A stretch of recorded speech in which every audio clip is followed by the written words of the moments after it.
Buenas noches, Arturo Contreras de Pie de Página. Ahora que mencionaban en las preguntas de la gente sobre las medidas de regreso a clases, en Campeche ayer cerró una de las escuelas que regresó a clase y hace una semana también cerró una de las escuelas. Tengo entendido que el principal problema es que los maestros no son parte de esta comunidad, sino que se desplazan desde otros lugares y la gente tiene un poco de miedo al respecto. Entonces, a ver qué medidas continúan en un lugar, ¿no? Después de que se abrieron las clases y se cierran las escuelas, si el protocolo, digamos, ahorita es en escuelas que son rurales, ¿no? Y que tienen una escuela o dos escuelas para la comunidad, pero ¿qué va a pasar en ciudades más amplias, ¿no? Donde hayan más de dos escuelas, que empiecen a haber casos, si se podría detener completamente la apertura escolar. Eso es un tema. Y sobre el tema de las vacunas en mujeres embarazadas, nos preguntan si las mujeres lactantes pueden recibir la vacuna.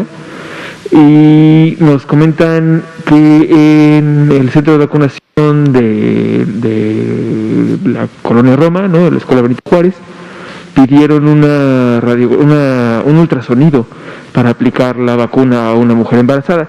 Eso nos comentan vía redes sociales. No sé si pudieron revisarlo, nada más. Muchas gracias. Son preguntas muy importantes. Gracias, Arturo Contreras, de Pie de Página. Sobre escuelas, la continuidad de operaciones en escuelas o su cierre cuando aparecen casos o eventualmente brotes de COVID-19. En el caso de Campeche, que es la primera entidad federativa que logró tener un semáforo verde durante muchos meses y que se logró la vacunación del personal educativo, naturalmente fue la primera entidad que abrió sus escuelas. De una manera muy cuidada, el Estado de Campeche, y esto hemos agradecido la prudencia del gobernador Carlos Miguel Aiza, de su secretario de Salud, el doctor González, y también de su secretario de Educación, el doctor Cocambriz, tomaron las decisiones de tener una apertura escalonada y ordenada.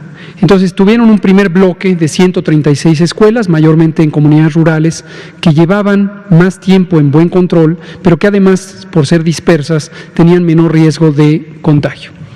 En Campeche se da una situación peculiar. Efectivamente, la comunidad educativa reside mayormente en la zona norte del estado, porque es donde se forman estas personas, mentoras, mentores, y se desplazan al resto de las comunidades y municipios del estado. Esto ha llevado al estado a considerar que cuando ocurre un brote en una escuela, se trata de un asunto de salud pública no solamente local, sino potencialmente de todo el estado. Y por eso es que han sido muy cuidadosos en tomar estas medidas especiales un tanto drásticas. Ahora, posteriormente, cuando se vaya abriendo el resto del sistema educativo de Campeche y eventualmente de otras entidades federativas, hay varias que están ya enlistadas para abrir y están con gran entusiasmo de hacerlo, por supuesto con cautela, pero con mucho entusiasmo de ya lograrlo, y estamos seguros que se irán sumando prácticamente todas las entidades federativas a esa apertura.